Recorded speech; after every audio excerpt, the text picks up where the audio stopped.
পঞ্চম শ্রেণীর গণিত ক্লাসে স্বাগতম। আজকে আমরা পঞ্চম শ্রেণীর গণিত বইয়ের 157 পৃষ্ঠা থেকে পড়ব। দেখো 157 পৃষ্ঠায় খুবই মজার একটি কাজ দেওয়া আছে।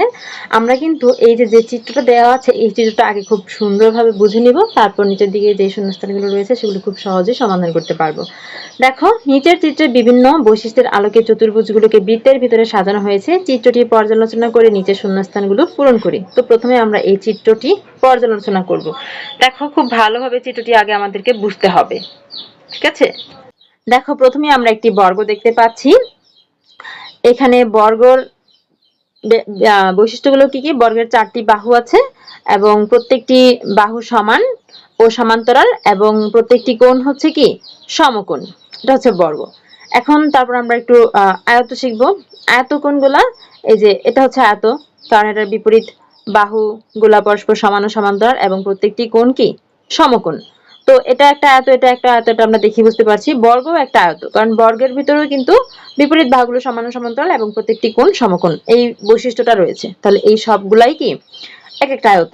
এরপর হচ্ছে রম্বস শিখবো। রম্বসের বৈশিষ্ট্য কি? যে প্রত্যেকটা বাহু হতে হবে সমান। তাহলে বর্গের যেহেতু প্রত্যেকটা বাহু সমান, বর্গ এক ধরনের রম্বস। আর এটা একটা রম্বস, এটা একটা রম্বস, কারণ এই চিত্রগুলোর কি প্রত্যেকটি বাহু সমান। এরপর হচ্ছে সামান্তরিক।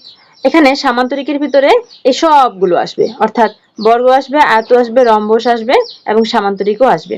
তো সামান্তরিকের বৈশিষ্ট্য কি? যে বিপরীত বাহুগুলো সমান ও সমান্তরাল হবে, অর্থাৎ দুই জোড়া বাহু সমান্তরাল হতে হবে। তাহলে এখানে দুই জোড়া বাহু সমান্তরাল, এটা একটা সামান্তরিক। এখানে দুই জোড়া বাহু সমান্তরাল, এটা একটা সামান্তরিক। রম্বসের ভিতরেও দুই জোড়া বাহু সমান্তরাল আছে, তাহলে এগুলো এক একটা সামান্তরিক। আবার বর্গের ভিতরেও দুই জোড়া বাহু সমান্তরাল আছে, এটা একটা সামান্তরিক। আয়তের ভিতরেও দুই জোড়া বাহু সমান্তরাল আছে, এগুলোও সামান্তরিক। এরপর হচ্ছে ট্রাপিজিয়াম। ট্রাপিজিয়ামের মধ্যে এই সবগুলো আসবে, অর্থাৎ সামান্তরিক আসবে, রম্বস আসবে, আয়ত আসবে, বর্গ আসবে। কারণ কি? কারণ আমরা জানি ট্রাপিজিয়ামের হচ্ছে এক জোড়া বাহু সমান্তরাল। তাহলে এটা একটা ট্রাপিজিয়াম, এটা একটা ট্রাপিজিয়াম। যারা আমরা আগে ক্লাসগুলো করেছি তাদের কিন্তু বুঝতে খুবই সুবিধা হচ্ছে, কারণ আমরা আগে ক্লাসে খুব ডিটেইলসে আলোচনা করেছি যে কোন চতুর্ভুজের বা কোন ট্রাপিজিয়ামের সামান্তরিকের, রম্বসের, আয়তের এবং বর্গের এগুলোর বৈশিষ্ট্য কি, কেন সেগুলো দেখতে কেমন, আঁকায় কিভাবে, সেগুলো আমরা করেছি। তো সেগুলো যারা আমরা করে এসেছি তারা এখন কিন্তু এখানে সহজেই বুঝতে পারবো, আর যারা করেনি তারা এখনই করে আসবে। ডেসক্রিপশনে লিংক দেওয়া আছে, সেখান থেকে করতে পারবে। তো দেখো ট্রাপিজিয়ামের বৈশিষ্ট্য হচ্ছে এক জোড়া বাহু সমান্তরাল। এখন সামান্তরিকের ভিতরে এক জোড়া বাহু সমান্তরাল আছে, রম্বসের ভিতরে এক জোড়া বাহু সমান্তরাল আছে, বর্গের ভিতরে এক জোড়া বাহু সমান্তরাল আছে, আয়তের ভিতরে এক জোড়া বাহু সমান্তরাল আছে। তাহলে সবগুলাই কি ট্রাপিজিয়ামের ভিতরে আসবে। এরপর হচ্ছে চতুর্ভুজ। চতুর্ভুজের মধ্যে এই সবগুলো আছে, অর্থাৎ ট্রাপিজিয়াম আছে, সামান্তরিক আছে, রম্বস আছে, আয়ত আছে, বর্গ আছে। কারণ কি? কারণ চতুর্ভুজের একটাই বৈশিষ্ট্য, সেটা হচ্ছে চতুর্ভুজে 4টি বাহু থাকলেই হবে। যে যার 4টি বাহু আছে সেটাই চতুর্ভুজ। এখন এই ট্রাপিজিয়ামেরও 4টি বাহু আছে, সামান্তরিকেরও 4টি বাহু আছে, রম্বসেরও 4টি বাহু আছে, আয়তেরও 4টি বাহু আছে, বর্গেরও 4টি বাহু আছে। তাহলে এই সবগুলাই কি এক একটা চতুর্ভুজ। তো এই চিত্রটা কি বুঝতে পেরেছো? এখন কিন্তু আমরা নিচের দিকে যে শূন্যস্থানগুলো রয়েছে সেটা সহজেই সমাধান করতে পারবো। আমরা শূন্যস্থানগুলো একটু দেখে এবং এক এক করে এই চিত্র থেকে সমাধান করব। এখানে 1 নম্বরে আছে চতুর্ভুজের এক জোড়া বিপরীত বাহু সমান্তরাল হলে তাকে ড্যাশ বলে। তো এক জোড়া বিপরীত বাহু যদি সমান্তরাল হয় তাকে কি বলবে? তাকে ট্রাপিজিয়াম বলবে। তাহলে এখানে হবে ট্রাপিজিয়াম।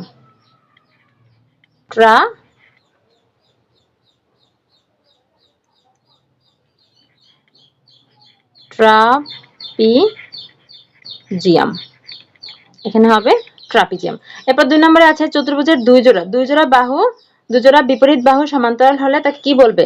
দুই জোড়া বিপরীত বাহু যদি সমান্তরাল হয় তাহলে তাকে অবশ্যই সামান্তরিক বলবে। তাহলে এখানে হবে সামান্তরিক বলে। 3 নম্বরে আছে যে সামান্তরিকের 4টি বাহুই সমান তাকে ড্যাশ বলে।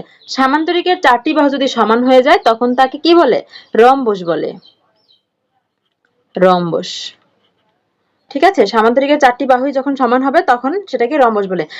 এরপর 4 নম্বরে আছে যে সামান্তরিকের 4টি কোণই সমকোণ। যদি একটা সামান্তরিকের 4টা কোণ সমকোণ বানিয়ে ফেলা হয় তখন সেটা একটা আয়ত হয়ে যাবে।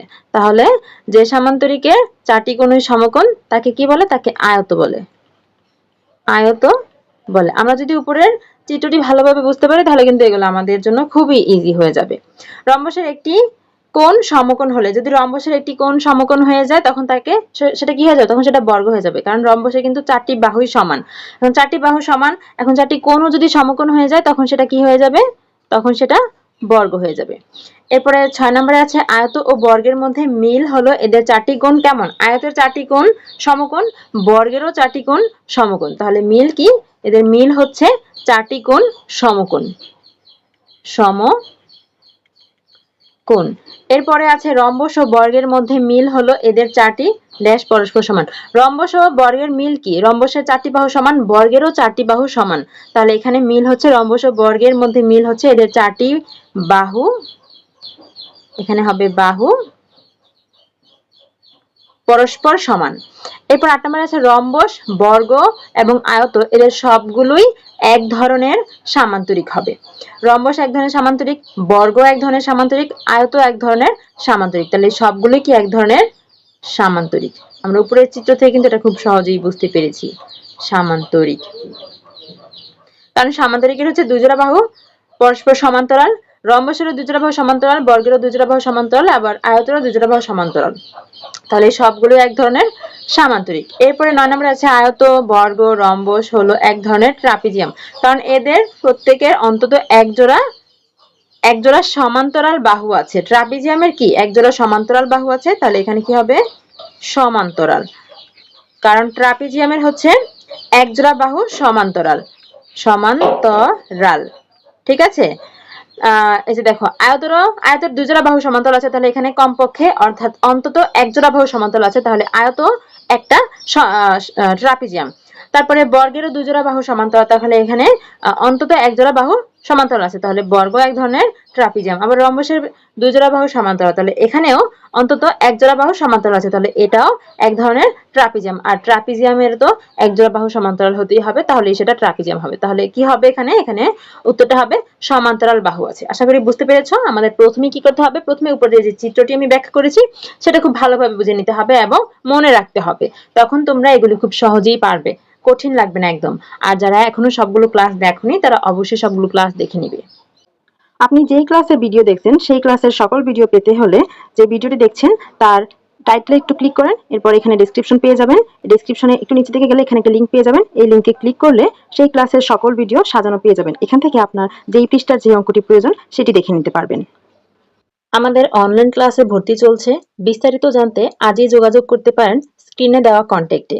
আমাদের হোয়াটসঅ্যাপ নাম্বারে মেসেজ করতে পারেন অথবা ইমেইল করতে পারেন অথবা ফেসবুক পেজে মেসেজ করতে পারেন। আমাদের ফেসবুক পেজ প্রশ্ন পড়ার ঘর অনলাইন স্কুল অ্যান্ড কোচিং, অথবা আমাদের ইউটিউব চ্যানেলের সাথেই থাকতে পারেন। আমাদের YouTube channel Shiuli's classroom. Online ক্লাসে ঈদ উপলক্ষে চলছে বিশেষ ধামাকা অফার। দিনে মাত্র 10 টাকা খরচে পেয়ে যাবেন অনলাইন ক্লাসের সুবিধা। এছাড়াও রয়েছে অনেক ফ্রি ক্লাস।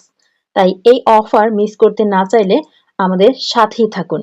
আর অনলাইন ক্লাসে ভর্তি হতে এখনই যোগাযোগ করুন আমাদের কন্ট্যাক্টে। এতক্ষণ সাথে থাকার জন্য সবাইকে ধন্যবাদ।